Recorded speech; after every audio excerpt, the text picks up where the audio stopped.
আমরা উত্তরা পশ্চিম থানা থেকে আসছি। আমরা দীর্ঘদিন দেশনেত্রী বেগম খালেদা জিয়ার নেতৃত্বে আন্দোলন সংগ্রাম করেছি। আমাদের নেত্রীকে যখন স্বৈরাচার হাসিনা জেলে নিয়ে যায় তখন আমরা রাজপথে ছিলাম।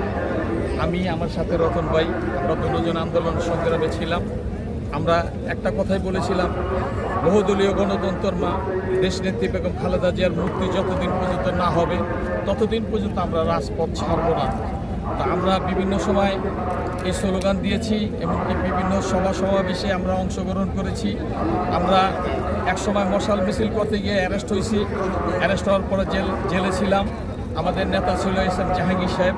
উনি বলছিল যে আমরা দেশনেত্রী বেগম খালেদা জিয়ার নেতৃত্বেই আন্দোলন সংগ্রাম চালিয়ে যাব। কোনো সময় আমাদের নেত্রী কখনো অন্যায়ের বিরুদ্ধে আপোষ করে নাই। যখন আমরা শুনলাম যে আমাদের নেত্রী অসুস্থ হয়ে গেছে তখন আমরা আল্লাহর কাছে দোয়া করলাম যে আল্লাহ, যে কোনো কিছু বিনিময়ে আমাদের দেশনেত্রী বেগম খালেদা জিয়াকে আমাদের মাঝে ফিরে দাও। বাংলাদেশের একজন অভিভাবক, আমরা ওনার নেতৃত্বে আসি।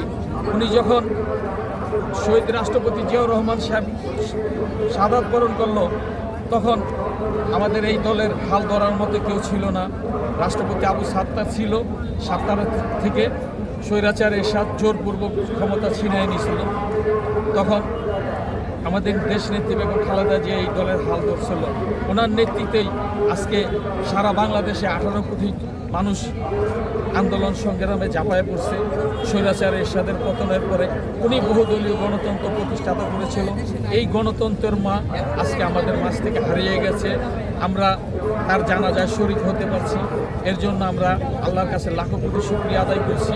এবং উনি আমাদের মাঝে আজীবন, এই বাংলাদেশ যতদিন থাকবে উনি আমাদের মাঝে বেঁচে থাকবে, আমাদের দৃষ্টিতে থাকবে উনি, আমাদের অন্তরেও উনি থাকবে। আমরা 18 কোটি জনগণ আল্লাহর দরবারে এই শুকরিয়া আদায় করছি। উনি আমাদের মাঝে আসছে, উনি আমাদের মাঝে থাকবে।